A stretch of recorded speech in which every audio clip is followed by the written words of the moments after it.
So welcome to Psychedelics and the Specter of Mind Control. This event came out of a conversation I had late last summer between Christian Greer and myself. My name's Rebecca Lemov, by the way. I'm a professor here in the history of science. And so I turned up as a student in Christian's class along with my daughter. And he was teaching a class at the University of Amsterdam called The Psychedelic Universe. What we learned over 2 intensive weeks and even more intensive conversations at the student pub was that the psychedelic universe is vast. You can approach it from many perspectives: religious, historical, spiritual but not religious, medical, scientific, eclectic, practical, and impractical. Coming there with a background as a longtime researcher on some of the CIA's darker chapters involving brainwashing and the sometimes horrifying experiments using psychedelics that American medical and military operatives ran during the Cold War, I occasionally felt like I was a living counterpoint to the attitude of optimism and possibility. Like I was kind of a bummer to this expansiveness. Yet the optimism was catching. However one chooses to see things, it does seem that we're at a crossroads in the psychedelic universe, on the cusp of legalization, medical use, therapeutic acceptance, a much vaster dissemination of psychotropics than we've had in recent decades or maybe ever. A recent New Yorker animated short film is narrated by a nondescript, pudgy man who is planning his retirement. He's made a list of goals he muses about implementing. When I retire, he says, I will eat healthy. I will get a pet. I will finally declutter my house. And then he declares, I will Google microdosing and start from there. So I felt like this was an index of a new level of acceptance of psychedelics and even like an imperative to enter this universe. Psychedelics seems to be driving every cultural plot, from the inspiring tales of redemption on podcasts dealing with trauma and addiction to long-form television shows where a character reaches a breaking point and finally embraces change by joining an ayahuasca circle. There are also stories of therapeutic trials gone awry, massive incoming funding or delayed funding, and debates over ethics. Pushback and setbacks exist, but it does seem sometimes like psychedelics are increasingly embraced as a positive truth drug, a fast track to revelation and transformation. So if we are at a crossroads, we thought, and we were kindly invited by the Mahindra Center and by Steve Beal to explore this question of how to look more closely, or looking more closely at some episodes from the often misunderstood history of psychedelics and mind control.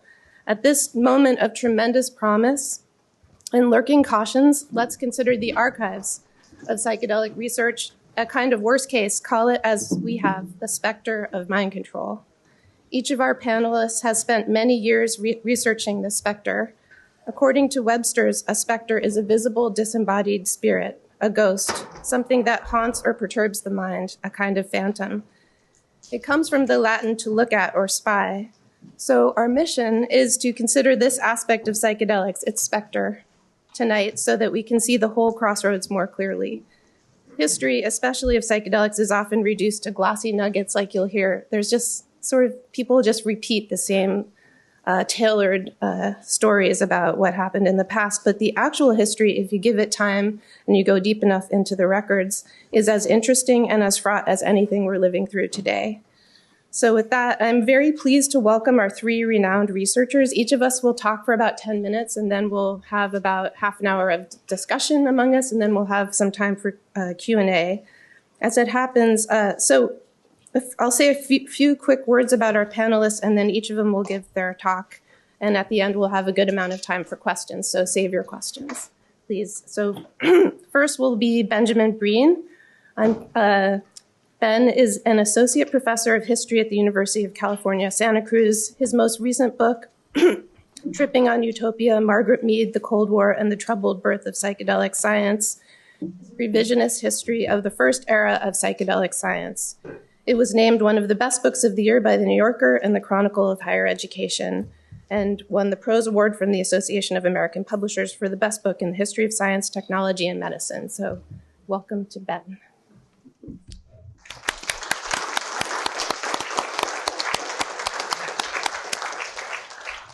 Thank you so much.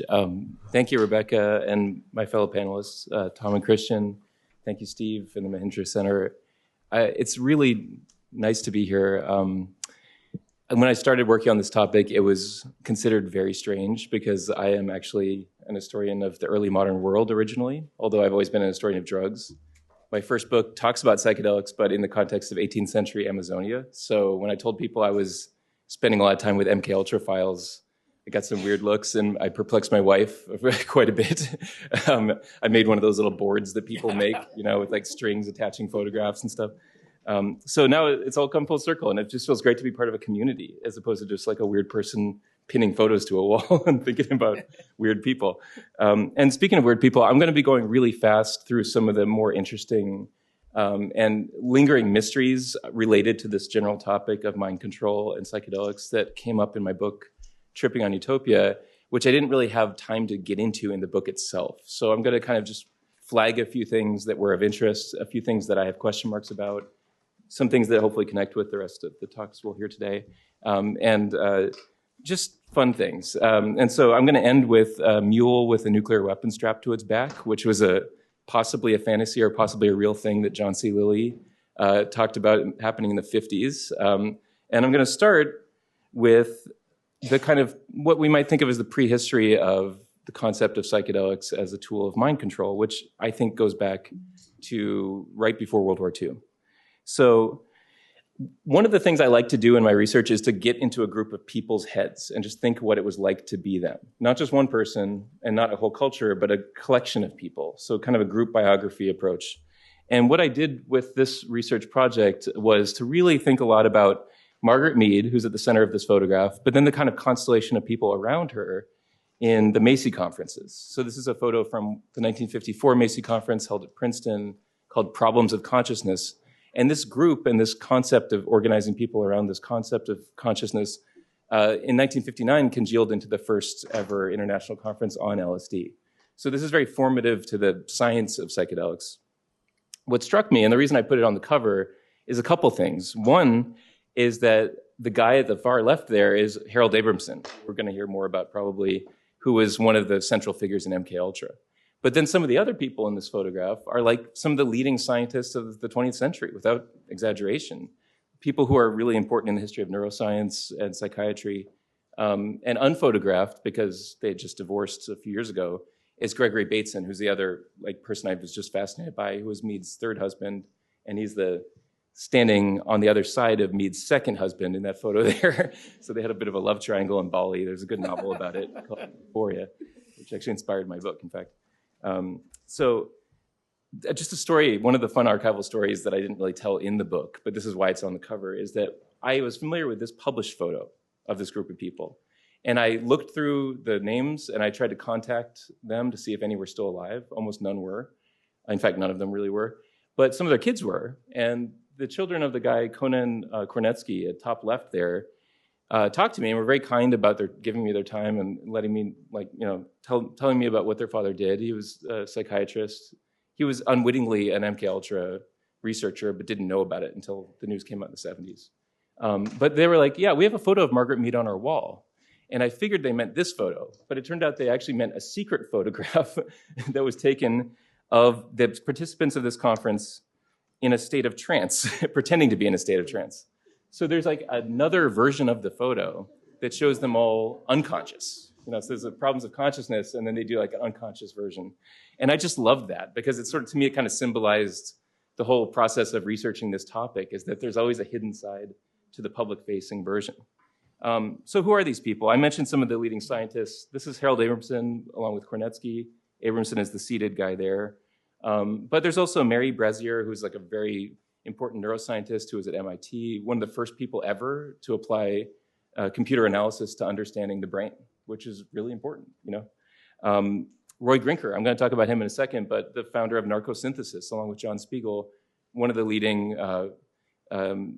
figures in the history of psychiatry in the 20th century, I would say. And then also Seymour Keedy, who I can't talk about, but he was like a major scientist as well.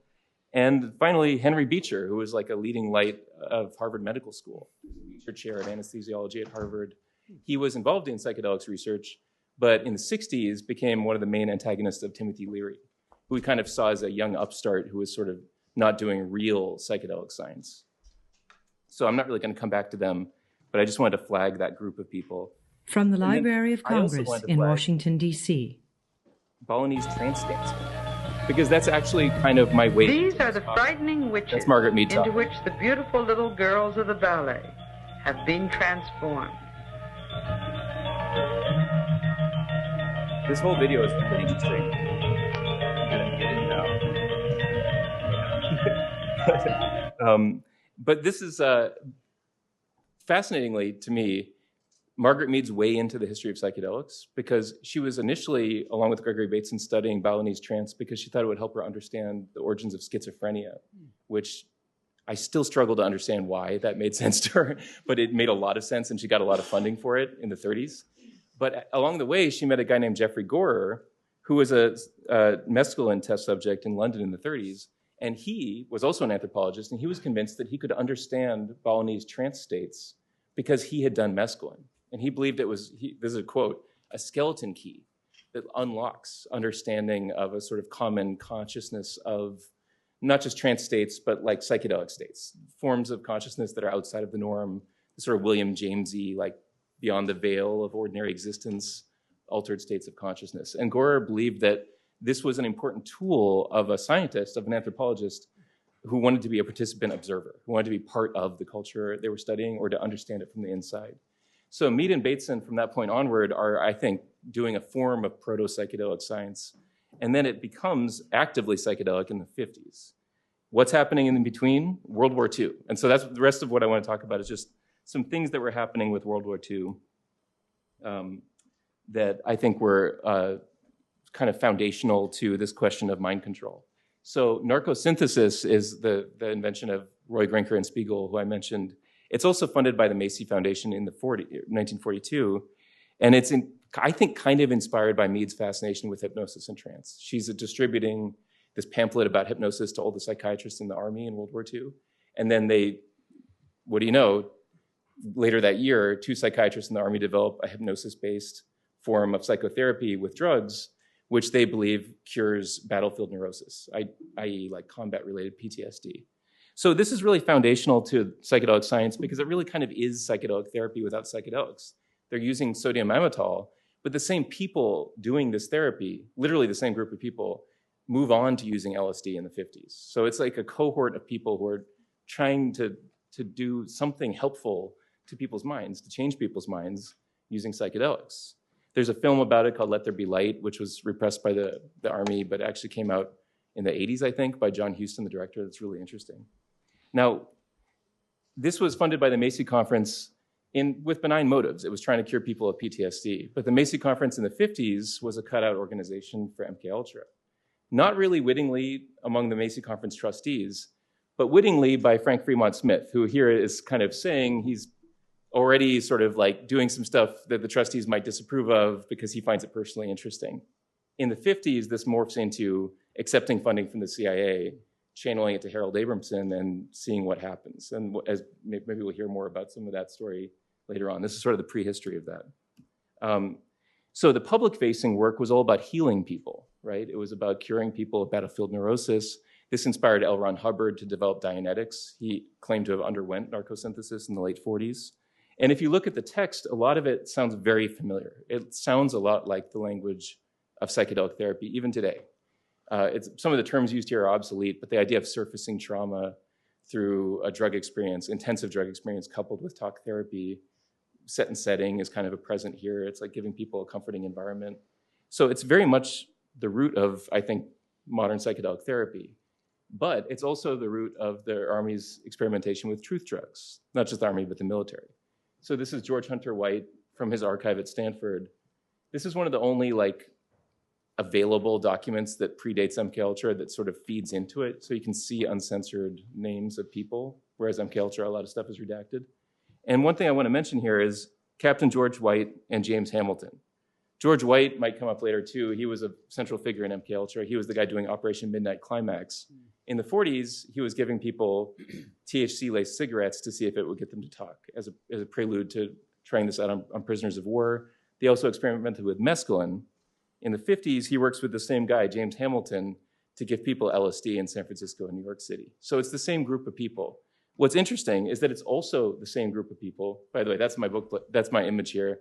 That's James Hamilton's book plate. It's the only picture I can find from his life. There's no photos of him, no archive. That's it. That's all I got to know about this guy. This is George Hunter White hanging out in Chinatown, which he loved to do, and drinking very heavily, which he also loved to do. So when you look at the names of the people on that Truth Drug Committee, 3 out of the 4 civilians had just attended the Macy Conference on Cerebral Inhibition, which was organized by Margaret Mead and Frank Fremont Smith, literally a few months before. So it's very clear that there's a through line here, not just in the 50s and 60s, but actually at the beginning of World War II, like the beginning of US involvement in World War II. So I'm gonna wrap up. I just hit 10 minutes. I promised I would end with mules with nuclear weapons strapped to their backs, so I'm gonna very briefly get us there. This is an MKUltra file, which I'm sure you don't. I just wanted to flag this as well. This is Margaret Mead's LSD memo. It's available at the psychedelicarchive.com, which Rebecca and I actually have a grant to expand. So if you're interested, you can go there and read the full memo, which covers a lot of this material. I want to also flag, there's a new movie about John C. Lilly, which I really like. It's called John Lilly and the Earth Coincidence Control Office, and it covers some mind control related material in a really interesting documentary format. But just to kind of get us up to the 60s, John Lilly works with Gregory Bateson on dolphin research. It's funded to some extent by the military, by the Navy and NASA, but it's also very much a countercultural move. It's like he moves straight from the dolphin research to living at Esalen and diving into the counterculture fully. But it's very much still that same interweaving of benevolent motives. Like he wanted a dolphin representative in the United Nations, which is about as utopian as it possibly can get. But at the same time, he's still working with the Pentagon. In his memoirs, he describes going to a Defense Department meeting where there's, according to him, brain-computer interface is proposed to control a mule's actions, a mule's movement across, let's say, a mountain range. And the goal, according to Lilly, was to strap a tactical nuclear weapon to a mule's back and remote control its brain to get it to target, I don't know, an enemy. This is like the late 50s, so maybe they're thinking about the Korean War or something. And then at the very bottom, he says, the same means applied to human agents could be used to change their belief systems and also to control them at a distance. So I feel like the story of mind control often circles around MKUltra type topics, but it's actually much more expansive.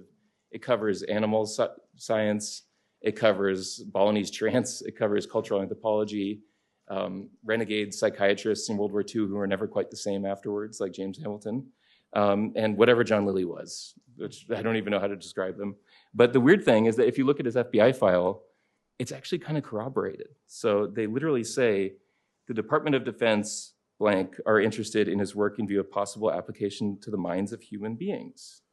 And they're interested in applying his animal research, which involved implanting electrodes in dolphin and cat and monkey brains to control them in part to human beings. So there's to a striking degree, there's corroboration of some of the more outlandish elements of this story in surviving documentation, and who knows what's in the stuff that does not survive. So I hope to hear more from my fellow panelists on that topic, and thank you all very much.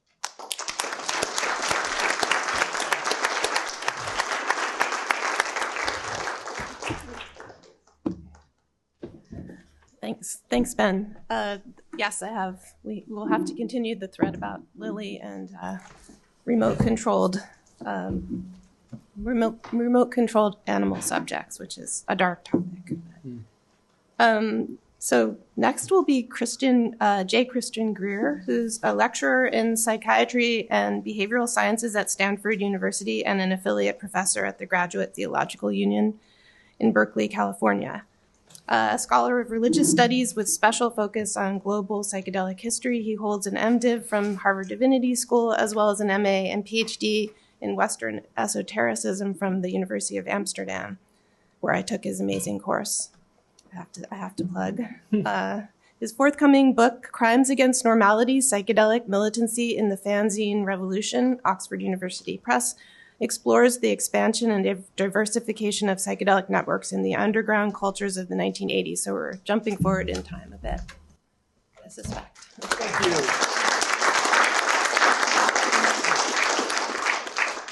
Would it be possible to shut the blinds a little? We're getting like direct sunlight here, and I feel I'm getting stroboscopic mind control. So, while we're getting ready, I want to share a funky anecdote. I was flying across the country from SFO, and I was in the lounge, and you know how it is. You're like practicing your talk, and I have like the slides up, and I'm like even pausing where like the jokes are, you know. And I kind of noticed someone who's like sitting close to me, and like I can see them getting closer, and I turn and I say, "Oh, hey, are you interested in the topic?" And we start to talk, and it's like really interesting. And this person, they said they work for some Silicon Valley tech thing, and I said, well, you know, you should really check out this book by Martin Lee. And he's like, oh, Acid Dreams? I'm like, oh, you know it? He's like, yeah, it's a classic. And then he recommends this article that I'd never heard of. And we were having like a great conversation. And I was like, oh, this is really wonderful. I'm going to go back to the bar and refresh my fizzy water. Do you want one too? And he goes, yeah. So I go to the bar and I'm thinking, man, this is like so cool. You know, I get the drinks. And I come back and he's gone. And so are my notes.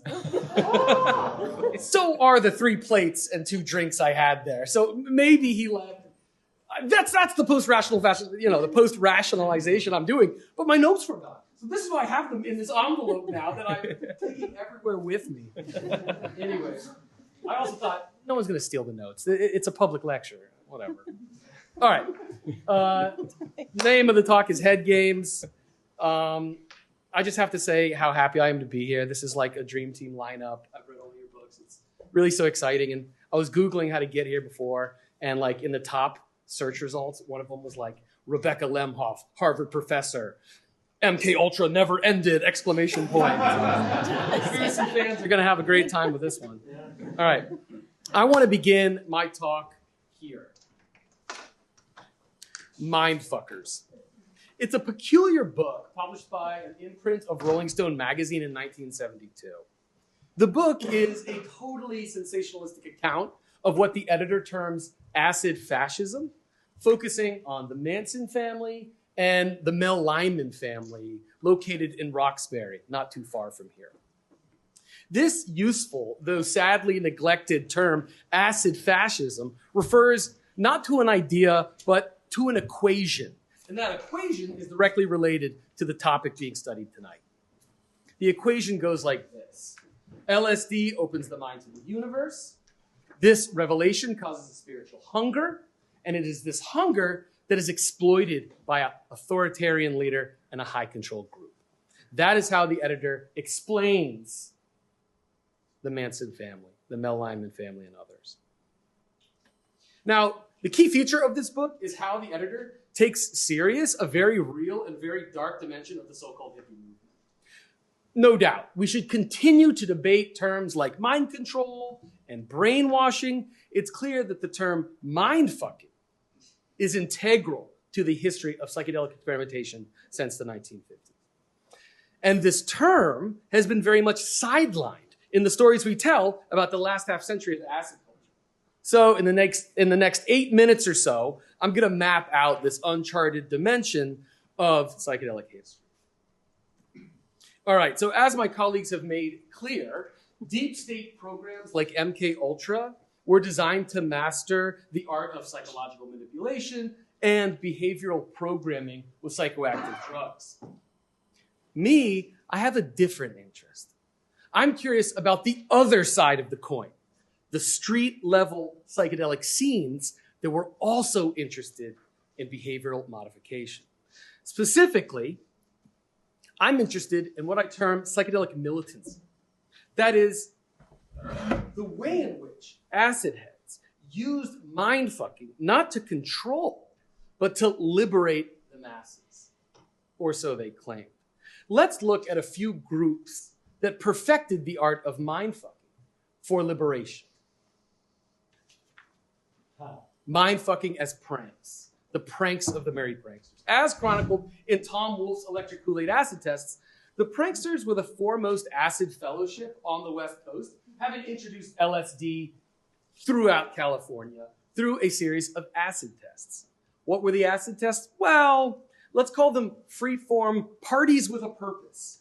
The purpose, like all of their pranks, was transformational brain change. But let's dig a little deeper into what that meant. It's clear that the pranksters regarded LSD as a mutagen, which gave them and those who took it superhuman powers. This is the guiding trope, in fact, of Wolf's book, which chronicles the pranksters' transformation from normals into superhumans. Here we have Carolyn Garcia transforming into Mountain Girl, Ken Kesey becomes Captain Flag, and Hugh Romney, or as you may know him, Wavy Gravy. Okay, so you might be asking, their transformation into superheroes, what are their superpowers? It's not Superman flying through the air. It's not X-ray vision. No. Their powers were direct action, consciousness shifting. Direct action, consciousness shifting. Perhaps you can already dig how much they were into the X-Men and Marvel Comics.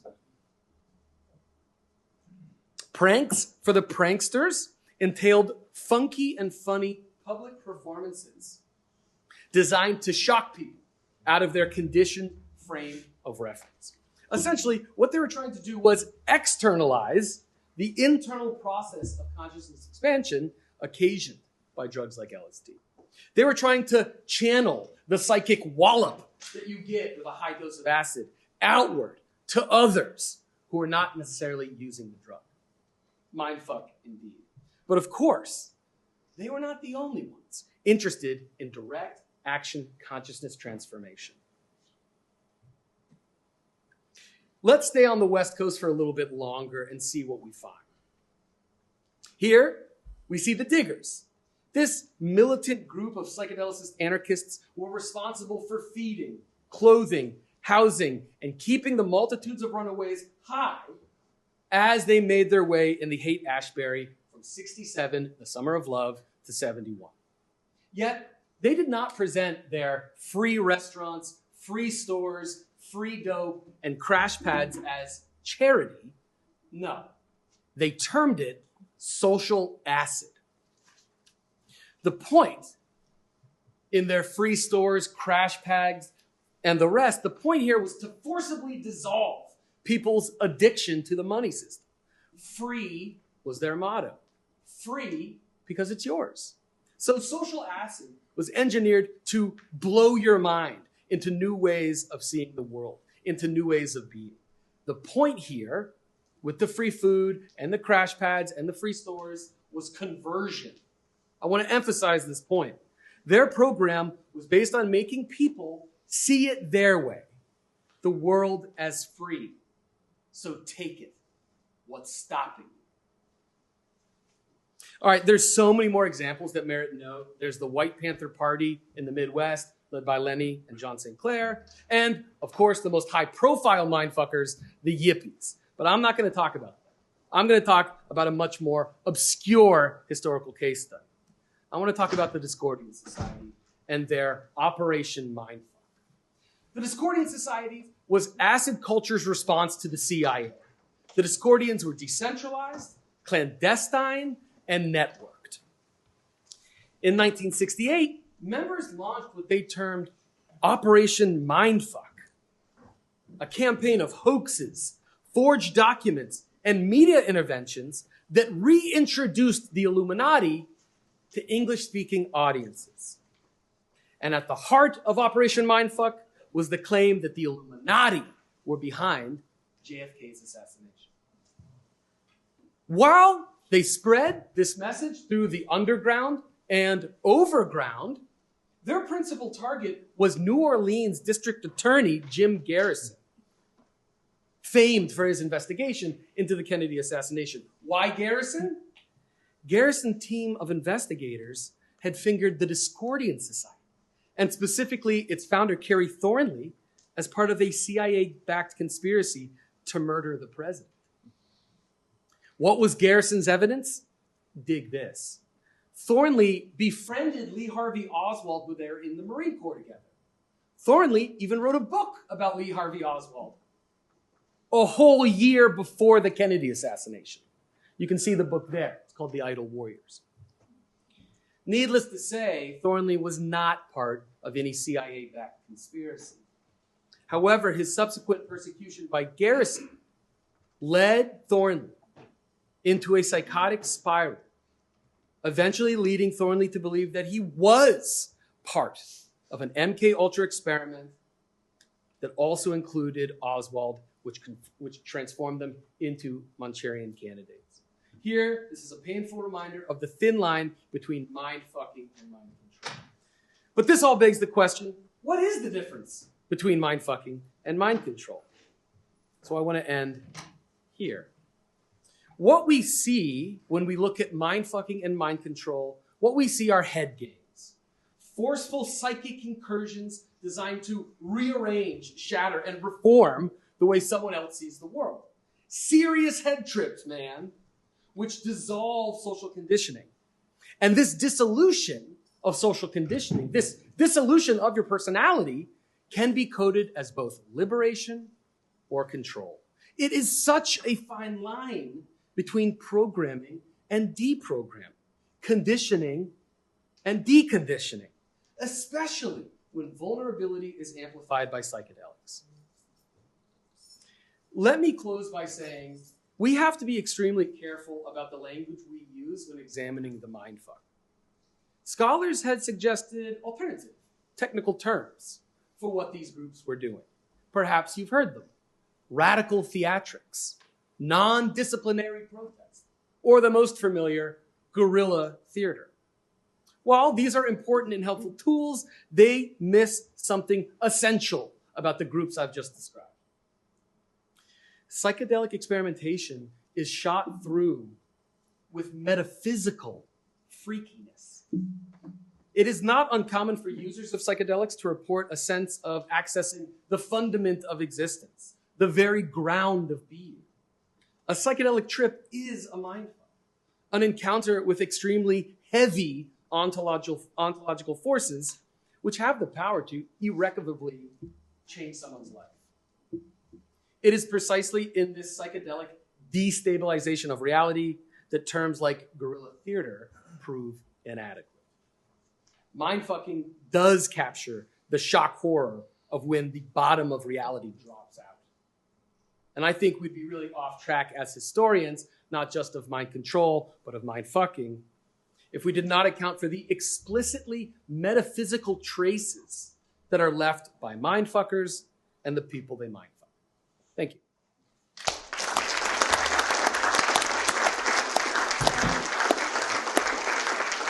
Of course, yes. Thank you. Good point.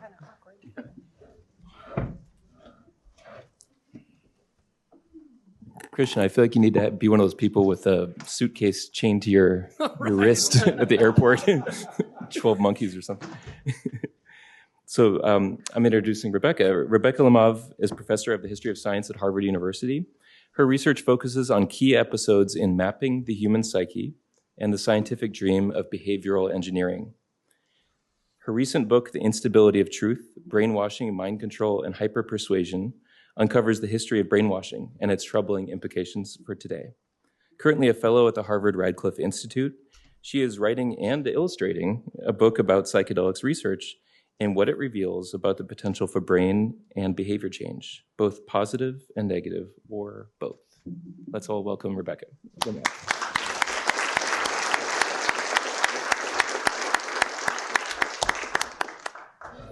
Thanks so much. So, let me try to find my,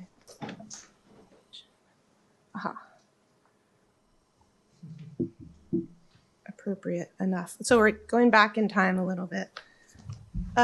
So I've been interested in mind control for a long time and also in psychedelics. So long that I don't know which came first.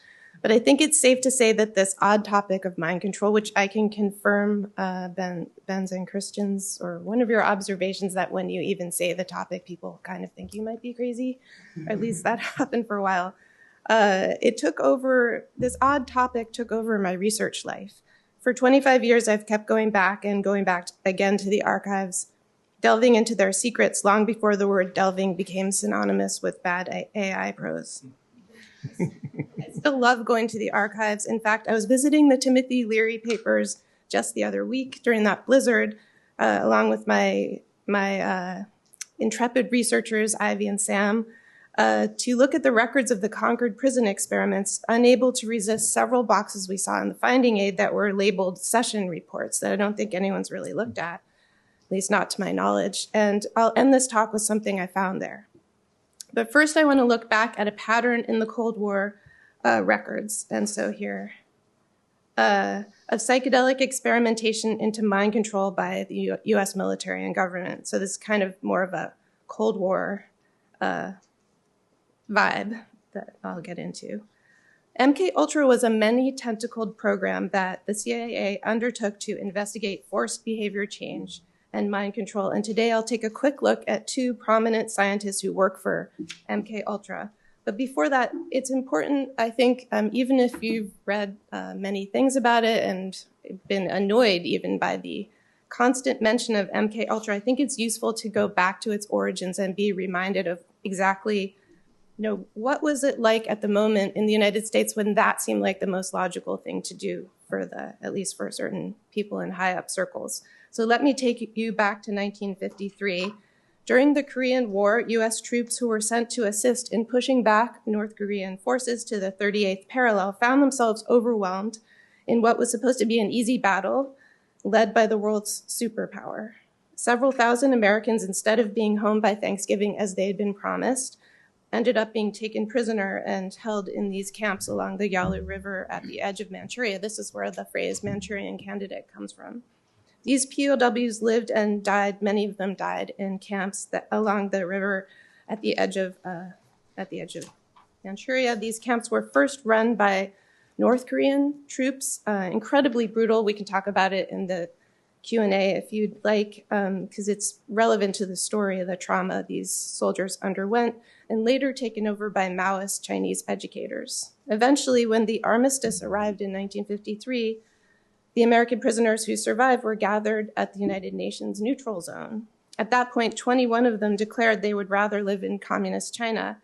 For the newsreel cameras and attending international press, these soldiers sang communist organizing songs, insulted capitalism, and danced what the press called strange folk dances. This was shocking. So I'll show you some footage that was... Everywhere the youth are singing freedom song, freedom song, freedom song. We rejoice to show the world that we are strong, we are strong, we are strong. Does anybody want to go home? No! So it's probably hard to underestimate the impact of prisoners of war claiming they didn't even want to return to their own country, and this being on, in the news daily. And so, these troops soon gained a lot of publicity.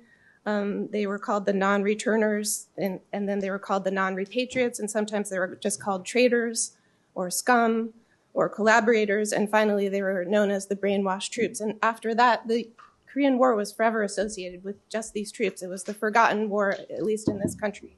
But the troops were always remembered for that. Alongside them, many of the other POWs who did return stateside were quarantined in military sites because they seemed to be displaying odd behavior.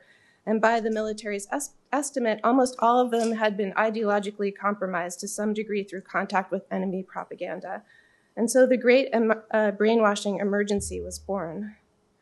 I use this picture just because there's kind of odd parallelism in the gazes of these two men. And it also shows how brainwashing mushroomed into kind of a cultural and even artistic phenomenon where people were just fascinated by this idea that you could be taken over by something, forces from external to yourself, and it would be incorporated as your own will. And so in this, on the left is a man named Johnny in a Saturday Evening Post, which is a very mainstream middle-brow publication in 1954. It's a short story about how Johnny was captured by enemy troops and he was brainwashed, and even his beautiful wife couldn't bring him back.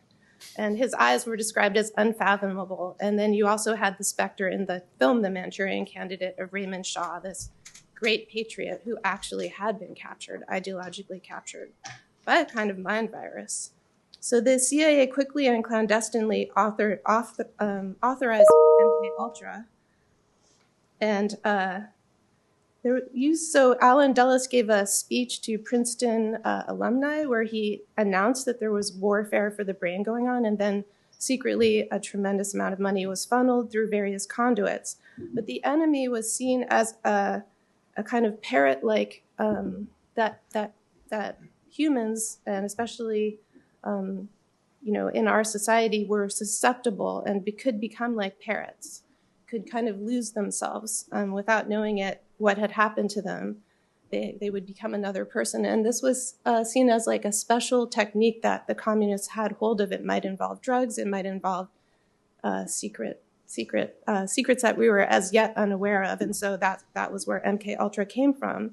One of the lead scientists who was involved in MK Ultra, and I say lead just because of his sheer enthusiasm and his closeness to Sidney Gottlieb, was Louis Jolyon West. And I'll quickly summarize. I don't have too much time, so I'll just touch on a few things and what interests me right now is. So West's background is, and I found this very early photo of him when he was still, I think, like an undergraduate. During his early career, he was always an up-and-comer. If they had had a 30 under 30 list back then for high achievers, he would have been on all of them, and any list. He matriculated at the University of Wisconsin, Madison, his hometown college, as the child of immigrants, and at the age of 16. By 18, in 1942, with the breakout of war, he enlisted in the Army's 94th Infantry, but never saw a battle, instead ending up in the military police. When he resumed school, he attended the University of Minnesota Medical School, paid for by the military. Without the Army, he used to say, I'd be nothing but a lumberjack. In fact, he did look a little bit like a lumberjack due to his burly size, or some people said he looked like a football player. I got this picture from a Christmas card that I found in the archives. So this is 30 years later, he sent out this as a Christmas card with his wife in 1975. And it's in the papers of Robert J. Lifton, who was one of the great scholars of brainwashing and also one of the forces to formalize PTSD. Due to his personality, West earned the nickname Jolly, and probably through the contacts he made in 3 years as military police, he became close to, this is him later, he became close to Dr. Harold Wolff, who had a huge setup here at the Payne Whitney Clinic within the Cornell Medical School. Wolff was known as the world's headache expert, and he was also a specialist in the creation and removal of pain. And he was the one who founded the Society for Human Ecology, which was a direct conduit from Sidney Gottlieb and the MK Ultra. So from there, West became the youngest physician to head a military base's psychiatry hospital. He went from Payne Whitney to Texas, and at the age of 28. So he's still quite young. His first task there was to study about 50 of the brainwashed POWs who had been sent back from Korea. So that's really where he learned directly. There's much to say about West, and I'll leave some of it to Tom O'Neill, who's following me at a later period. But what I want to emphasize here is what I see at the core of West's vision for his MK Ultra work, something that spoke so eloquently to Sid Gottlieb, the head of MK Ultra, that he commended West for understanding exactly what they were after. Namely, West asked to fund an all-purpose laboratory, a unique laboratory, as he described it, with a special chamber, where he could expose or inject experimental subjects with varying substances or conditions from physical to psychological to pharmacological, including LSD. And sleep deprivation, hypnosis, and the administration of drugs, all three could be understood in relation to each other. That's one of the points I want to emphasize. It's not that they were singular. He wanted to see how they all interacted with each other. His goal was to create or automate dissociative states. And so it's significant to me that his sub-project was labeled not mind control or psychedelics. It was labeled studies of dissociated states. So he wanted to know how he could dissociate someone at the press of a button or by immersing them in an environment. He claimed in one 1957 article that there was no person who could not be broken through the imposition of these techniques that he isolated, which he also described as ultimate demoralization. And he said you could actually disorient someone to space, time, and self.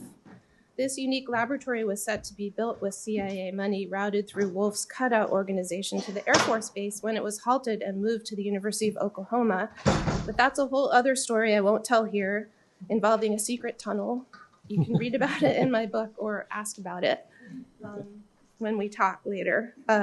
My point is that LSD was not sufficient, but it was one of several key variables that could be combined within a controlled and inescapable environment. And here's a little sampling from his MK Ultra work. The next person I wanted to discuss, but I'll just highlight him. I don't have time to really go into what Cameron did, but there are some interesting parallels.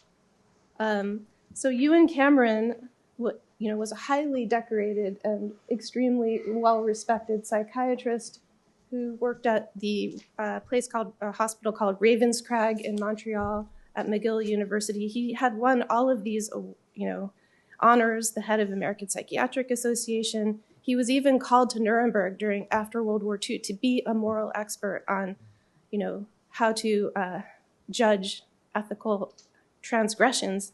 He was the author of 140 articles and 4 books. And the nurses used to say when you walk through the hospital, there, but for the grace of God goes God. He had this incredible reputation. And he was this towering figure. I think that's not irrelevant. His notorious experiments, which are still being litigated today, involved giving patients LSD along with prolonged looping messages and other physiological manipulations. These were similar to West's innovations. My point is that both men desired to create and did create immersive environments in which factors including LSD could be added to what was already a totalizing situation. So Cameron was a psychiatrist. He combined all of these techniques in unusual ways. And it's not that any one of them had never been tried before, but none of them had been done all at once. And I could go, if you want to ask questions, we can talk about this later, but for the interest of time, I'll just say that the quite terrifying results, so he modeled this on the POWs, and he read all the literature about the brainwashed POWs, and he felt that this could be useful in therapy. The quite terrifying results were brought home to me one night at dinner when a Canadian emeritus psychologist who trained at McGill during this period told me that one day as a graduate student, she was looking for the experiment, like the behaviorist mouse experiments, but instead she entered a room by mistake which held rows of patients who had been incapacitated by Cameron's psychic driving treatments. Really destroyed people's lives, for which he had hoped to win the Nobel Prize. And I'll just end with a few thoughts about this kind of fantasy of a totally immersive environment in which someone would go in and emerge changed. This is just a little sketch I did, not actually from the archive, but the fantasy of psychedelic research has often been a vision of positive mind control. As Timothy Leary's mentor at Harvard said to him, you plan to teach your subjects how to wash their own brains. The famous Concord prison experiment of 1961 to 63 that inaugurated many innovations in the awakening use of psychedelics was started with the idea of inculcating behavior change. That was the title of the Concord prison experiment originally, in giving prisoners psilocybin. It was called Behavior Change Research Project. But what I think is interesting is a design commonality between what West and Cameron were doing and Leary's vision, which he once called a cyclotron. This was a device he dreamed of long before he was introduced to psychedelics, but which was really a summary of behavioral science's goals. It was an immersive environment in which a subject would go in and come out changed. This fantasy is a trait of modern social science as well as part of spiritual lore. Psychedelics for Cold War researchers were such multidimensional immersive experiments. They were part of an overarching yet intrusive structure that was designed to remove or disorient the self from the self. This could be liberating, this could be terrifying, and it was part of a drive to create a new psyche. The question was one that remains today. Is the goal a psyche that could be hyper-controlled or one that could be possibly freed?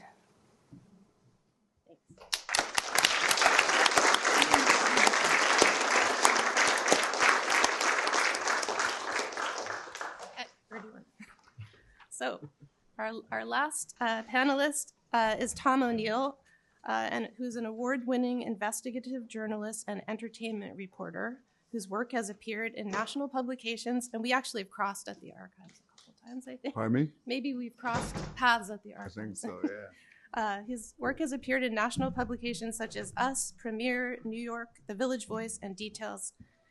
His legendary book, Chaos, Charles Manson, the CIA, and the Secret History of the 60s was published by Little Brown in 2019.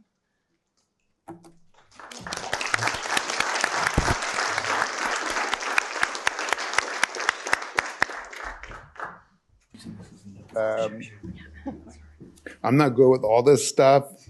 I'm out of my element here. These guys are three academics, and I'm just an entertainment reporter who fell down a rabbit hole 25 years ago.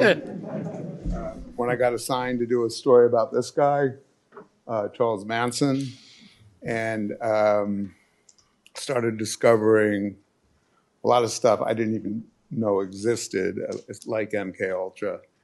So anyway, since people don't know, I mean, I can't assume that people are going to know who Manson was and what his crimes were about. I'll give you a little quick intro to that.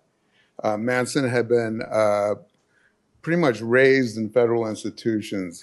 By the time he was 12 or 13, he was in reform schools, penitentiaries, and he was released from prison in 1967 in Los Angeles after having spent 17 years in and out of federal institutions, always under the government's care. He had no family to speak of. His mother abandoned him. He was completely on his own. And within 2 years, he became the Manson that most of us are familiar with, which was this hippie guru cult leader who had this command of his followers to the point where he could tell them to go out and kill absolute strangers for no other reason that he told them to. And not only do it, but do it with relish and in often horrific, horrible manners, and then have no remorse about it. So these crimes kind of shocked the country when it was revealed that they had been committed by mostly former flower children from the Haight-Ashbury district of San Francisco in '67. So what I'm going to do quickly, I hope, is try to take you through a little bit of what happened in the 2 or 3 years between 1966 and '69 when the crimes occurred. And a lot of people know this woman, Joan Didion, who famously said that the 60s ended the day of these murders, that everything had kind of culminated, all the free love, the sex, the communal living had kind of exploded, and that was the end of the 60s with these murders. So the reason I got kind of sucked into this world that these guys are in too was I was assigned to do a story just about the anniversary of the murders for a movie magazine in 1999.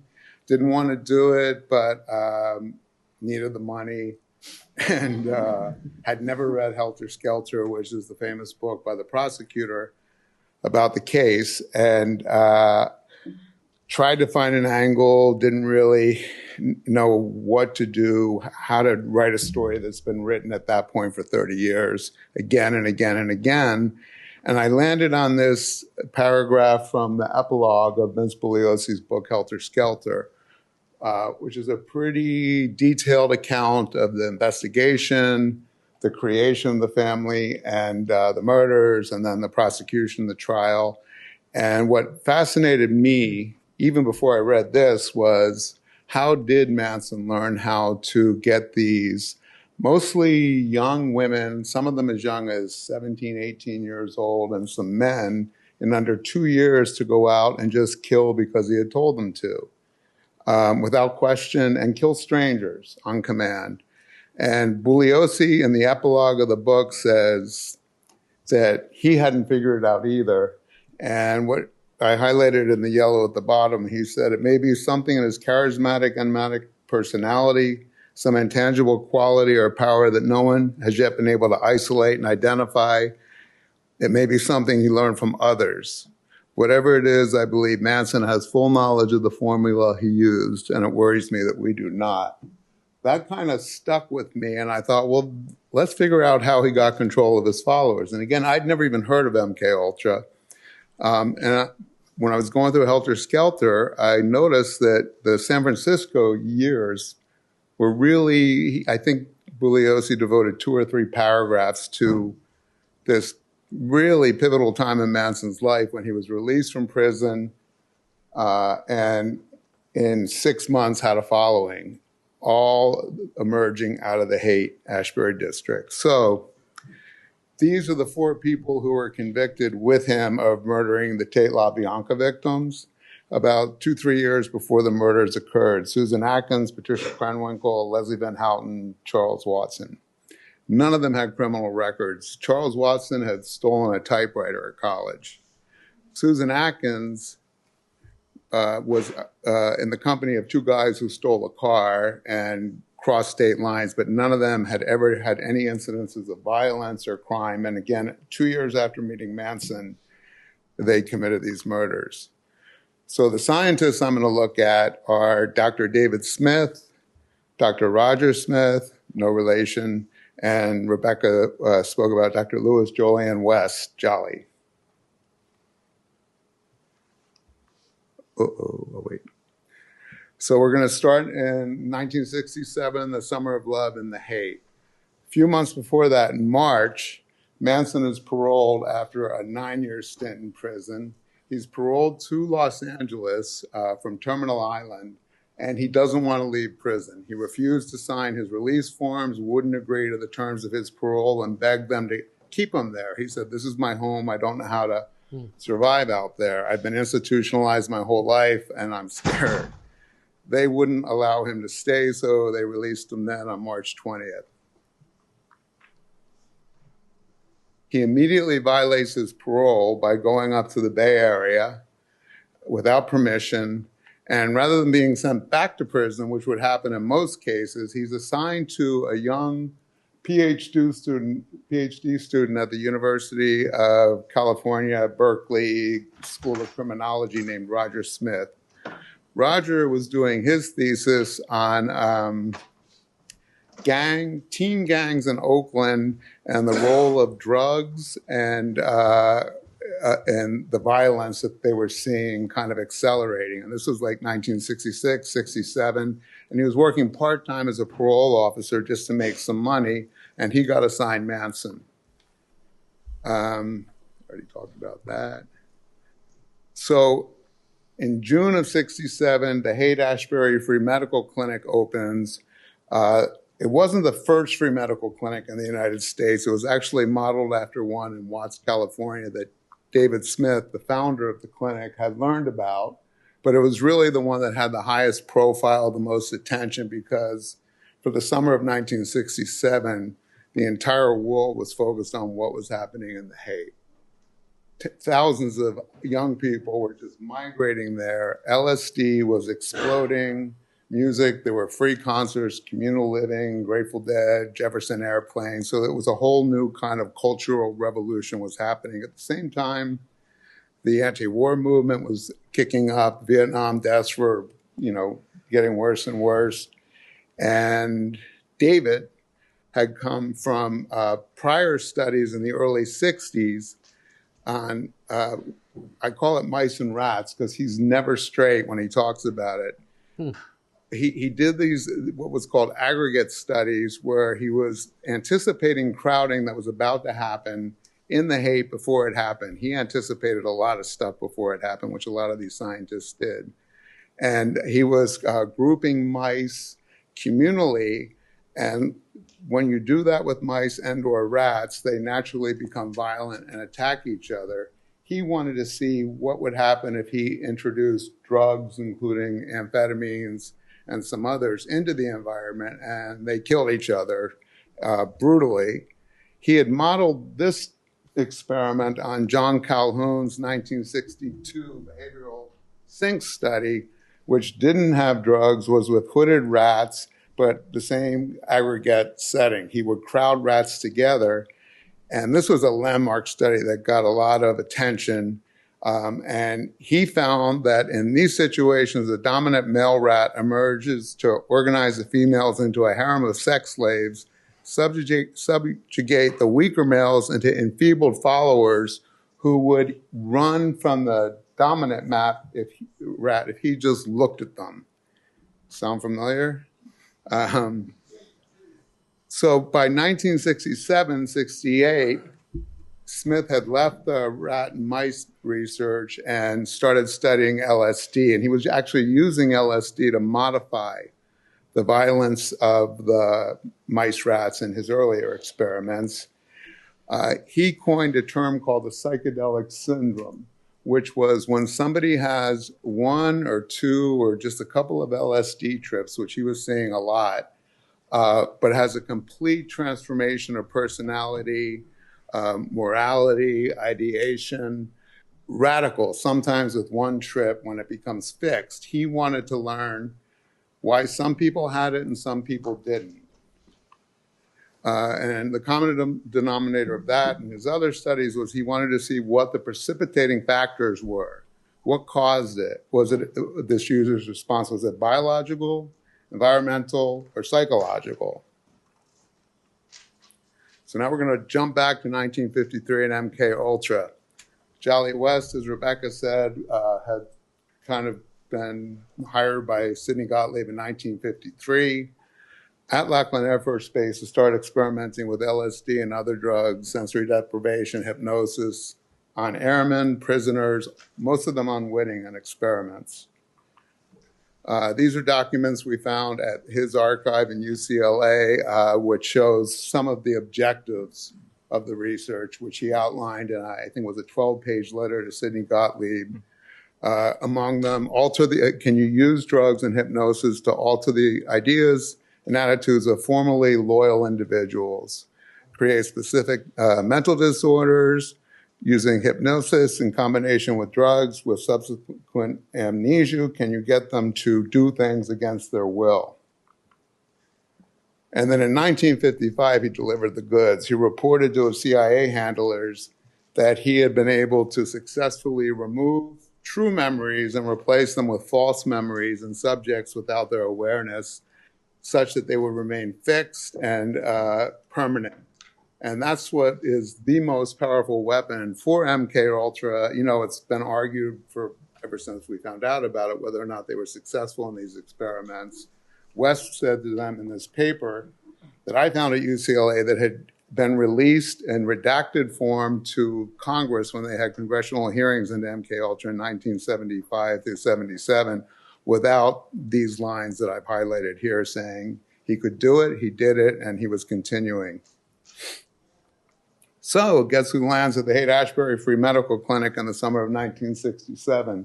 David Smith gives Jolly West an office to recruit subjects for a project he called the Haight-Ashbury Project, which was a laboratory disguised as a hippie crash pad, where he had hired graduate students and young people to pose as hippies and try to lure the kids from the Haight into this pad and study them. While they were freely using drugs, they were even providing drugs to them. It was a very mysterious project. There's not a lot known about it, but this was what Jolly did in the Haight in 1967.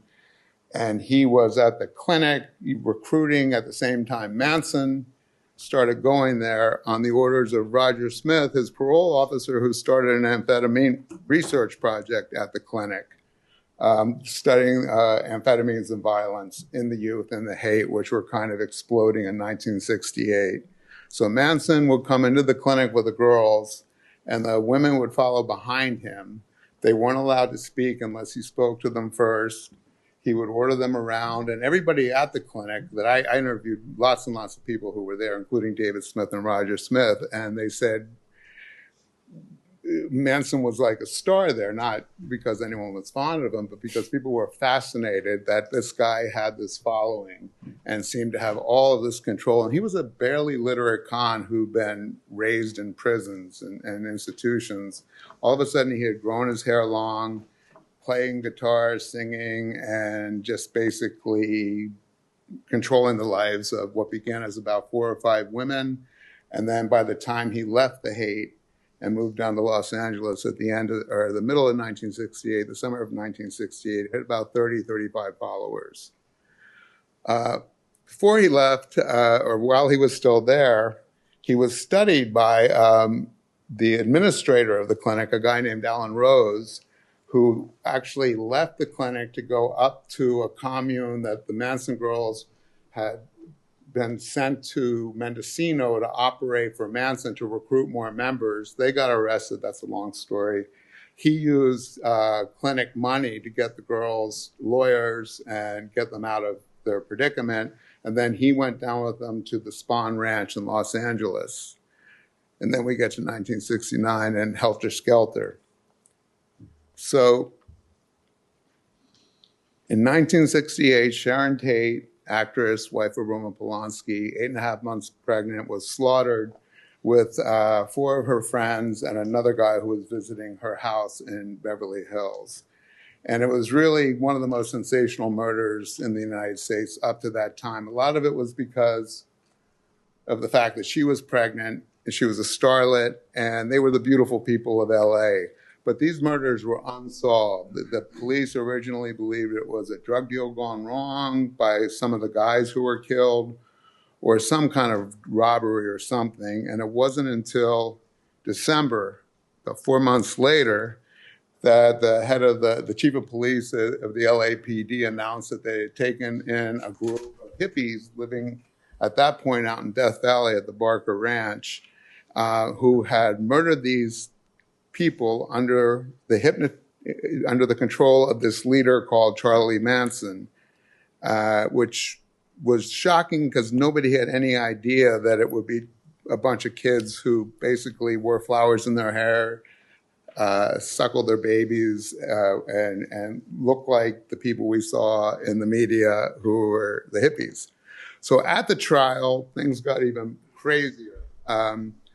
It really was a circus. Manson controlled everything that he and his fellow defendants did in the courtroom. They were all tried together. He shaved his head. The next day, the women came in with shaved head. He cut a cross in his forehead. They cut a cross in their foreheads. They would constantly have outbursts, scream at the witnesses, at the judge. Manson lunged at him once with a pencil. And the followers held vigil outside every day, and they all shaved their heads, all had crucifixes in their heads, and then would even do like what they call the crawl. They would crawl from Hollywood all the way downtown Los Angeles on their hands and knees in support of Manson. So Bugliosi, the prosecutor's argument was that Manson had figured out a way, and as he says later in the epilogue, he never knew how, but to find something in the psyche or the soul of people that he could trigger and make them killers. And as Bugliosi later said, he never knew what the recipe was, but that's how Manson had gotten to do this. During the death penalty phase, the 4 people who were convicted with Manson took the stand for the first time. Charles Watson was tried separately, but he said this in his own trial. And I'll just pull a couple quotes out of here. When Susan Atkins was asked why she stabbed Sharon Tate, I think Sharon was stabbed 13 times. And she said, on the morality of her actions, it was right because it felt good. How could it not be right when it was done with love? When she was asked if she felt remorse, she said, remorse for what was doing right to me. Patricia Katie Krenwinkel was asked to describe how she felt after stabbing Abigail Folger 28 times. And she said, nothing. I mean, like, what is there to describe? It was just there, and it's like it was right. And on why she killed a woman who she didn't even know, well, it's hard to explain. It was just a thought, and the thought came to be. Leslie Lula Van Houten, a former homecoming queen in Monrovia, was asked if she felt sorry for killing Rosemary LaBianca, who was murdered the next night. And she said, sorry is only a 5-letter word. What can I feel? It has happened. She is gone. And then Watson described his murdering of stabbing and stabbing again as being like a machine with a blade just going over and over and over again. So in the book that I wrote, I present a theoretical case that there was some cross-contamination in the Haight in 1967 with the scientists whose objectives were to create exactly what Manson family became and was capable of doing. And I still was never really sure if I believed it, even to this day. But I did have this one chilling interview with a psychiatrist and a medical doctor who wrote a great book, one of the early books about MK Ultra. And I asked him if he thought the Manson murders might have been an experiment gone wrong. And he said, absolutely not. It was an experiment gone right. So that's kind of it.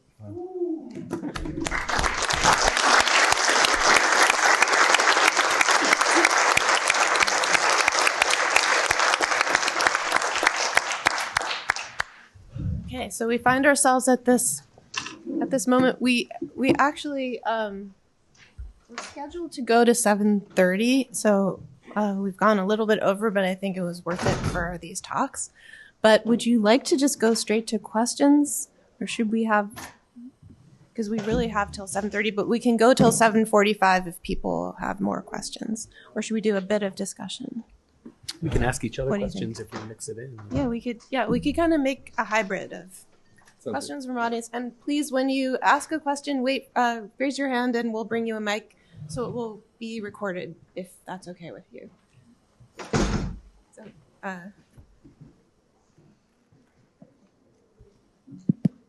Good evening, guys. Thank you for the talk. Quick question. Since American experiments became a reaction to what the persuasive Soviets were doing, and since Soviet Union collapsed a long time ago, I understand Moscow is hard to get, but, Berlin is open, Belgrade is open. Have we really seen anything, or it was American imagination, really? Thank you. Such a good question. So the question was, what were they actually? Were they really doing it, or Americans got scared? Yeah. I think it's a combination. But I haven't personally, so that's a good, there are some scholars who have, who've studied Chinese, there's a lot on Chinese re-education and people who started off not interested in mind control, but just kind of migrated into that and have said that Maoist re-education, which was the seed of some of this, was applied broadly in the population, that the U.S. scholars and also the U.S. society tended to narrowly define what they were doing is actually applied so broadly to the population and wasn't, of course, it wasn't a magical technique as sometimes was responded to. So I always think it's like a mix of, there was a certain hysteria to it, but I also think it was real, but I haven't myself been to the Russian archives. I'd like to. Did anyone else? Someone needs to. I've been waiting for someone to do that. So maybe someone in this room who speaks and reads Russian should do that. I think that I'm almost certain you could do a mirror image of this conference about Soviet bloc versions of these people. I'm sure they existed. And I know that the only ones I could find were Prague and Budapest. So that because a lot of them left, and ended up in the United States, in the mid 50s, I was researching the early history of DMT, and the earliest uses I could find by scientists, among the earliest were people injecting themselves in 1956 in Prague, like a circle of physicians. And I'm pretty sure if you go back to a little earlier, there's probably some Cold War aspect, but then it kind of escaped the lab and became a thing that scientists were doing for fun. Even the example of Cardinal Mindszenty is often used, which was something that originally caused the CIA to take notice in 1949 when he was arrested by Hungarian police and turned into a kind of shadow of himself. And this was seemed to seen as a message about what they could do. And Mindszenty had to later recall what had happened to him and try to put together the different techniques. So I can attest, Mindszenty comes up a lot in the documents as this moment that freaked everyone out at the CIA. What was that, 49 or 50 or something? I think. So it kind of kicks off a lot of the story. Yeah. I'm also thinking of Pavlov. Yeah. So that Pavlov and his research into behaviorism and this icon of Pavlov's dogs would be enough motivation to be convinced that there were incredible advances. And then there's this really paranoid conspiracy book called Psychic Discoveries Behind the Iron Curtain. If you know this one, it's worth reading just as a character sketch of just how rampant Cold War paranoia was. And it's a fantastic read because it's like telepathic super soldiers are just here, and thought transference. And you can trace this story out into the Earth Battalion Army in Big Sur, California. So, it's not like the story ends once the Soviet Union falls. I think this would hang in the air in a lot of ways. There's one weird thing in Margaret Mead's LSD memo where she has this informant, actually a Harvard undergraduate, who's her daughter's friend. And he's a New Yorker writer who goes to Moscow after college. And she just writes in her memo that this guy is doing LSD. He ends up working with Timothy Leary, but he says he's been analyzing Soviet films. And then she says something like extraordinary speed of communication. And I think that he was probably doing some Cold War sort of, if you're a Harvard student who goes to Moscow in 1955, you probably have some ulterior motive.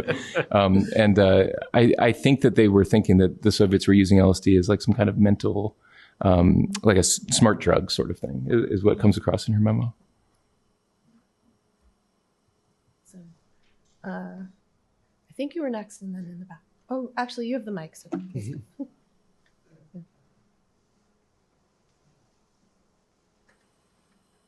Hello, hi. My name is Kim, and thank you so much for such an informative presentation. I have a question for Professor Lemov. I was just wondering if you're familiar with the figure Mary Pinchot-Meyer.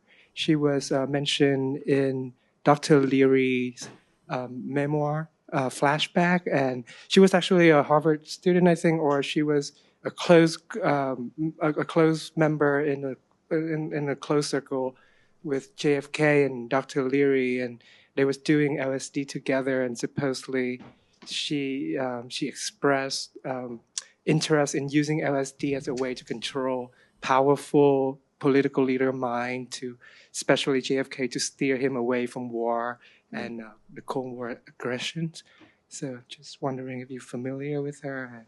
I'm a little bit familiar, but it's like and maybe someone else is. Tom, do you know about her? Yeah, I think she was murdered, right? Yeah, she was murdered after the assassination. The CIA, yeah. It was unsolved, and I think James Angleton went to her house and stole her diaries. And Jim Truitt, yeah. Yeah, and she had supposedly given JFK, done LSD with JFK that Timothy Leary had either made or given to her. Here, yeah. Yeah. That's an interesting story. So claimed Timothy Leary. I mean, Timothy Leary said that she did LSD with JFK. I don't know if I believe that part of it. Oh, and I have a fun Timothy Leary fact. His last wife, Barbara, had lunch with Sharon Tate the day she was murdered. She went to the house and ate with Sharon and one of Sharon's friends, Joanna Pettit, and she met Abigail Folger, Jay Sebring, and Wojciech Rakowski, who were all killed about 10 hours later. And people never knew who she was. She's kind of a footnote because it was important that the two women who were the only people who'd been to the house as friends of the victims, could describe whether they were on drugs, what was going on. And I could not find out who it was or find her until I finally found someone who told me, oh, that was Timothy Leary's wife. Leary and Manson had a little bit of a mutual, they were in prison together and jail together and supposedly had a friendship. And I found her and she said she doesn't do interviews, but she agreed to talk to me because she said she loved Sharon so much. And she said the cops gave her pot when she was interviewed to calm her down. Whoa. Well, her wife, Mary's wife, Mary's husband, Court Mayer, CIA. Actually went to Harvard. And he was a CIA guy. And he was, I think, the head of CIA, or the vice of CIA at the same time. Yeah. So very interesting circle. Yeah.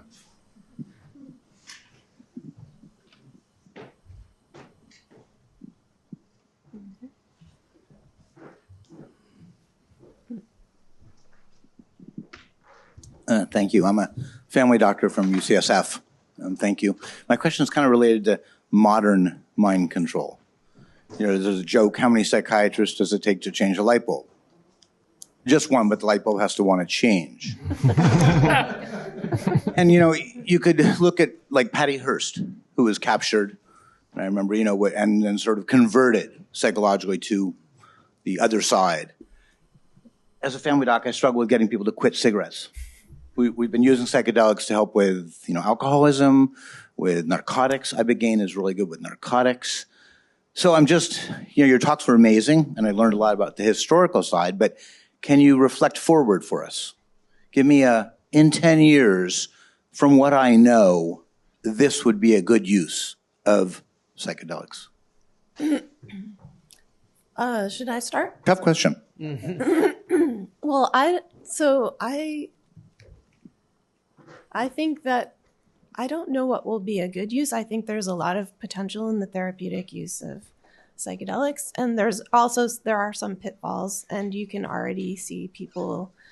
I mean, as part of what my book deals with is the history of Patty Hearst and of cult research. I mean, West actually turned out to be a huge figure in cult and anti-cult research. But the dynamics of charismatic leaders and sort of the dynamics of some aspects of psychedelic movement, which has a lot of charisma to it. And I guess one question that arises for me is the open question of integration. Obviously psychedelics are incredibly powerful, but what happens when who takes charge afterwards of interpreting your experience? And say you're in a group with a charismatic person who knows exactly what he or she thinks it means and, can be manipulative in that direction. I've actually met people in groups. I'm in a group that's about emergent phenomenology. And there are a lot of parallels also with meditation and the potential abuse of the states in which people, difficult experiences people can have. So I think that maybe both will emerge is my prediction. Incredible effectiveness, but also I think they probably will be legalized, but in different ways for different substances. But we'll also probably see quite a bit of a crisis around how to guide people through post psychedelic experiences. And maybe you all have other things on this. Well, yeah, I'll jump in. I began my talk with the book Mindfuckers from 1972. It's not the only book with that title. There's another book called Mindfuck that came out about Cambridge Analytica. And I've always loved the way in which psychedelics are in competition with other technologies of control. And it's not like psychedelics are the gold standard. And I have the door wide open for social media technology and memes as a persuasive mechanism for, let's just say, psychological modification. And so while we could preoccupy ourselves with psychedelics, I'm interested in what happens when you take them, which is an alteration of consciousness. And I think that alteration of consciousness can be generated in a variety of different ways. And so I think it would be a mistake to be preoccupied with powerful psychotropics, particularly in today's media landscape. Just give a quick specific answer. Bill W. Came up in my research, and I was very surprised. He's the founder of Alcoholics Anonymous, like 12-step, it's a movement. It's like a whole group of different affiliate organizations. He literally wanted to make LSD the 13th step for a period of time. And he seriously considered that. And there's letters with him and Gregory Bateson where they're talking about this really seriously. And this is the founder of AA. So I think that is something not to be taken lightly. Like I personally, anecdotally, have had friends who had severe addictions that were successfully treated with psychedelic therapy. So that one I'm very positive on, just like a specific thing that I think is really beneficial. Apparently that's how he came to Alcoholics Anonymous, is by taking LSD. Oh, is that so? Really? Someone should write a book about that too. They did. It's called Distilled Spirits by Don Lattin. Yeah, I like that book. Yeah, that's right. Of course.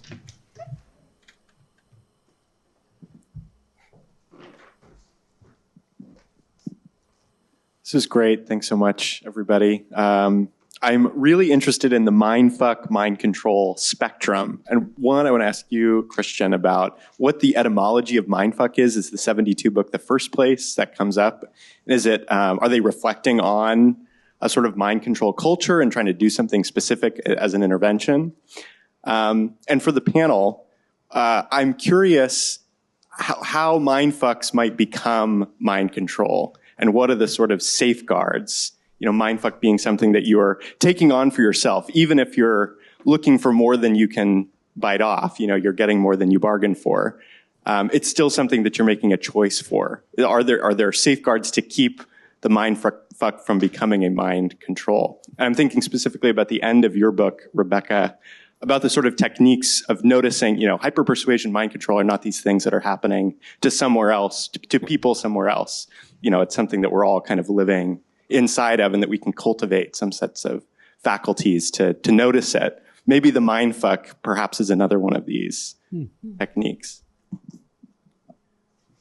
I like that. Do you want to start with etymology? Oh, yeah, sure. Yeah, I'll just say first and foremost, I think there's a fine line between mind fuck and mind control, conditioning, deconditioning. I think Americans today, people from the US today fetishize free will in a way I just don't buy.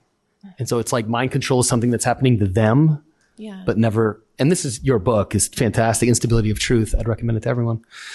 In terms of etymology, I have dumped hours into trying to locate the etymology of mindfuck. I used the Google Ngram, and all I can say is it was in the air from 1965 onward, and not in a specific sense. Mindfuck was a good thing. Oh, the end of that particular film was a mindfuck. It upended my expectations. It's a bad thing. That person's a mindfucker. Never trip with them. It's a neutral thing. So when the book comes out in 1972, it takes on its most specific meaning, which is wholly negative authoritarian personality trying to control you. And in that sense, it's no different than mind control. It's a type of mind control. So yeah, I should say that at that point, and I should also say, while it might be clear, Charles Manson was controlling the people under his persuasion, like the mad sorcerer, but what these like gentle hippies taking acid in the park were doing, he was conditioning. The hippies in the park were deconditioning. I don't buy that either, because I don't think there's a pure state you can return to. I think you can't be neutral on a moving train, and different venues, but I don't think that it's a mistake to say that that's conditioning and that's deconditioning. I think that the same thing's happening in two different modalities. I totally agree. And it's interesting that the Manson girls thought they were in power. I mean, many people who met them said they were struck by how independent, like they were radiant of what we would call free will. They had like all this reserves of, it was quite alarming, I think, but they didn't seem like how they were presented in court. Sometimes they did seem like mindless slaves, but also is strange. It's like an odd, uncomfortable territory. And I also think that I do think that there shouldn't be psychedelic exceptionalism, that we can be maybe dissociative states or altered states of consciousness is more helpful, because there doesn't seem to be a technique that cannot be abused. You think, okay, we all breathe. How could breathing be bad? But you can easily, actually cult researchers have shown for a long time that people's experiences of ecstasy or alteration, a profound alteration of consciousness, if interpreted in a certain way, or even if your own conditioning comes back when it inevitably does, can really cement you to very, very pathological states. And also, you can get stuck in those states. So it's not that meditation is the answer to one and psychedelics, the problem.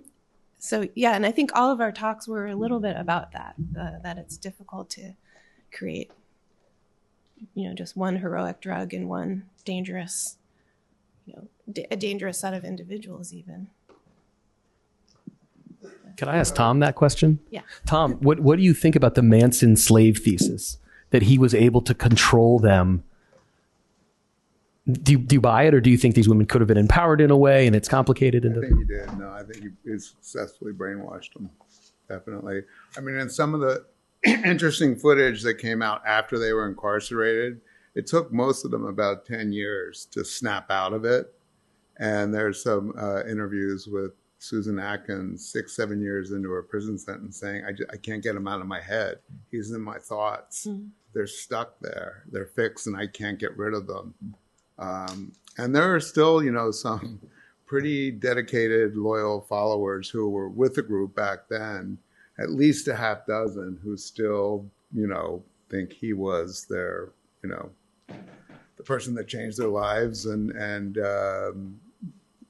was really important to them. But yeah, so I think he did, yeah.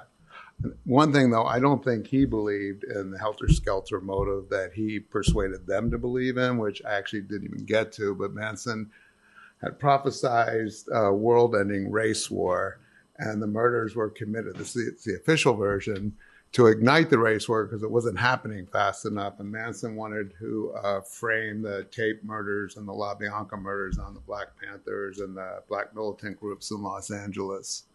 And I believe that they all believed that this race war was going to happen, and there was a hole in the desert that Manson had found that had fruit trees and rivers of honey and chocolate molasses and things like that, that they would subsist on until the black race wiped out the white race. And then Manson said they were going to emerge from the hole afterwards and subjugate the blacks, and they'd be slaves again, which was their rightful duty, and then Manson would populate the world with his perfect offspring. And I think everybody believed that except him. Yeah. Just to flag something that maybe we could talk about briefly, like religion. Like, that's such a religious story. Well, a lot of it was from biblical. It's very much so, yeah. But also infused with like a 19th century American racial politics, which is also a function of a religious movement, the Second Great Awakening. Yeah, the Beatles is like, but the honey in the desert thing, it's almost like you can't, like in the past, what we now call mind control was just new religious movements. And then with secularization in the 20th century, it got funneled in non-religious channels, it feels like. Yeah. Just, can I ask one more question? I'm curious, what is everyone's discipline? I presume you're all historians of religion because that's what I am, but maybe that's not true. No. I guess we're both historians of science. Yeah. Oh, but actually, I'm a secret anthropologist. Are you really? Yes. Wait, really? I'm just not supposed to mention that. No, that's formerly an English major. Huh. But but I ended up in history of science and technology, and I guess technology is kind of a thread that. Yeah. Yeah. I'm a standard historian, but I see myself as a historian of science and technology and medicine. Didn't know you were an anthropologist. That's interesting. I went to graduate school because I originally I think I wanted to be a psychonaut before they had that word. And I was just very entranced. Actually, Carlos Castaneda comes into my new project in a concerning way. But I read him when I was really young, and I thought it was very inspiring. Oh, what about you? So you're like straight ahead Christian history of religion. I'm a historian. I say I'm a historian of religion. I'm not. I'm a historian of esotericism, history of alternative religions. And so, we're all playing a few sides, it seems, because this topic, and no doubt, Tom, this is something that you might have confronted. Whenever I mention that I study mind control and MK Ultra and deep state stuff, it's always like a polite chuckle. And then if they're interested, they'll like take you aside and be like, and then XYZ. And it's like, well, I'm like, it makes everyone upset. It makes sober historians upset because you're looking into it and take it serious. But then the people who really believe it think you're somehow trying to not present their interests in an accurate way. Is that your experience too, or your experience? Yeah, I just learned in the very beginning not to talk about it, like at dinner parties, because you can't talk about it without sounding like a nut. Yeah. Now more people know about it in the last 10, 15 years, but just you have to explain that this program existed. It was exposed in the 70s. There were congressional hearings. The CIA admitted they had done these, experiments, inhumane experiments that violated the Nuremberg Code, the doctors' Hippocratic oaths, do no harm. They were horrible, and people didn't know that before, and you'd have to say, so you give them the context first. And then you say, and then this is some of the stuff that happened. And we still don't know because they destroyed all the files. I mean, the stuff I found that you found was left by accident. And that's just, a little bit of what West did or what other people have done. It was just the accident that the financial files contained copies of the projects, but otherwise they would have successfully destroyed all the evidence, I think. Yeah. I mean, the question that I'm asked every time I ever do any interview is, do I think it's still going on? And I don't know if you guys get asked that question, but my answer is I don't know why it wouldn't be, because they did. I mean, they lied at these congressional hearings. They allowed themselves to look like the gang that couldn't shoot straight, like, oh, we were silly, we were stupid, we shouldn't have done it, we apologize. And nothing was successful, but it was. Whether it's still going on, all I can do is guess. I have no proof. I don't really have any expertise beyond like 1969 and 70. Well, but I can't imagine it was the most money the CIA had spent on any operation up to that time. And they got away with destroying everything, all the remnants of it. So we don't know. Probably better at it now. Sorry? Probably better at destroying the evidence now. Yeah. I actually get letters all the time or emails from, not all the time, but occasionally from people who from insiders who are like, I can tell you, since you've asked on podcast or expressed that you would be open to finding out what's going on now or how the programs continue. So you get those too. Lots to follow up on. Yeah. Any other questions? There's a question here, right? A couple questions. I wanted to thank you all once again for these fascinating presentations, and thank you also for the psychedelic flower arrangement, which has been distracting me the whole time, growing and shrinking. Yes, I just wanted to sort of ask a contrarian question, and just for the sake of argument, that there's and it's sort of built on your background, at least some of your backgrounds in anthropology and religious studies. When you were speaking, I kept thinking about a book I read from my old professor 40 years ago. It was Wayne Proudfoot. He wrote a book called Religious Experience, and in which he argues that he talks about attribution theory, and basically he'll talk about strange sort of psychological states people will get into, and his argument was basically, if I recall it 40 years later, that it had less to do with that basically a religious culture gave people the tools to make a particular sense out of it. Sort of a kind of Clifford Geertz would make similar arguments, I know. And because I was struck by the wide range of things that you've displayed here before. From the Wrong Done Barong ritual, where you didn't show the thing where the witch has everyone turn their blades upon themselves, to the sort of the very happy, you're putting the diggers and these other sort of people who are trying to do very positive sorts of things about, as kind of among the mind fuckers. I'm sure if you had more time, you would have talked about orgone boxes and bicameral minds and isolation tanks and, and so on. I mean, all these Baba Ram Das. So none of which, resulted in these kinds of, scary things that Mr. O'Neill is talking about. So I guess I was wondering what role is psychedelics actually playing in the end? Is it really just about these various sorts of techniques and the sort of attributions or sort of messages that people are attaching to them? Is it all just setting and integration after all? I don't know. Well, maybe you all have thoughts about that. Or maybe we should turn it over to Christian specifically. Oh. Again, I think that right now there's a preoccupation with psychedelic drugs, and that's great. I think that it deserves a lot of attention, but I think a lot of it misses the point, which is, and this is something Aldous Huxley was very, very clear about on a number of occasions that people have always forgotten. Psychedelic drugs don't do anything. They don't do anything. They occasion an alteration of consciousness that is natural to the human organism. Humans can get there, and they often try any means necessary to do so. And that's where my attention is, the alteration of consciousness. It's just psychedelics. Are psychedelics particular to mind control? Yes, it turns out. It seems to be. But I'd like to query my friends here.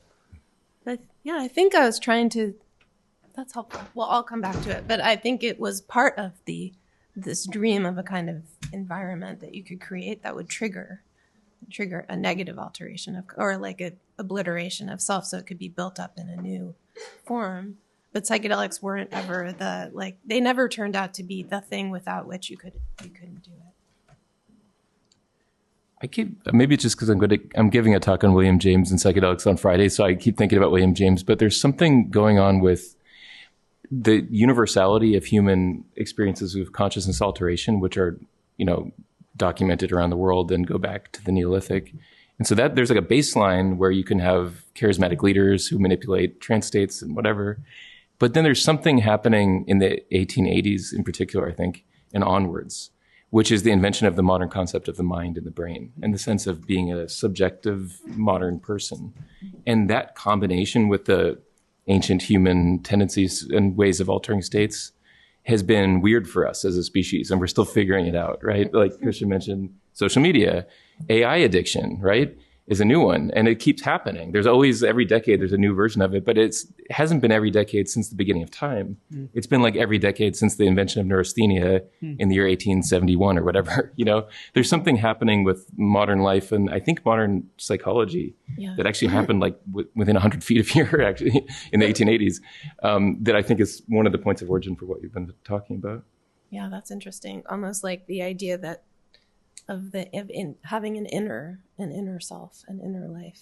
Having an inner life, but also being embodied in like maybe not a capitalist society because Soviets had it too, but like being a modern self with a brain. Yeah. I think it's also important to emphasize that they weren't just using LSD to control people's minds or to brainwash them. They were using it in combination with sensory deprivation, the tanks, media, music. Music, hypnotism. West, that was what he was doing. His cocktail was other drugs, LSD, hypnotism, and deprivation, isolating people, which is what Manson did on the ranch. We didn't talk about the Beach Boys. I wanted you to talk about the Beach Boys. We can talk after this. But the music part, you talk about the Beatles a little bit, but there's something going on with music as a hypnotic element. And Manson was actually, some people considered him a good composer, and he had very kind of hypnotic music. I've heard it, yeah. You can listen to it, right? It's on. Yeah, a lot of it's available. I don't know who gets the money. I know that the victim's family sued Axl Rose when he famously recorded Never Learn Not to Love, but he changed the title, but he kept the lyrics. And Sharon Tate's family and the other ones got a lot of money from Guns N' Roses for that. But now I guess there's still victims out there, but other people record their music and somebody has the copyright to the music and is profiting off of it, I guess. I don't know. Well, I guess we have time for probably at least one question.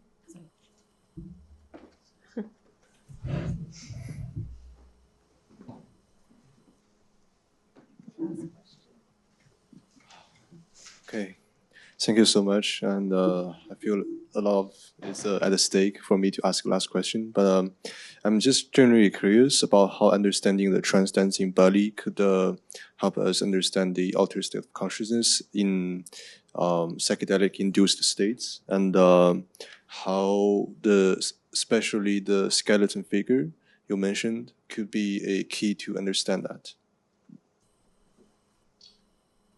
What was the very last part? The book plate you showed. Yeah. How can those be related to psychedelic alteration of consciousness? How does Balinese dancing and the book plate allow us to know more?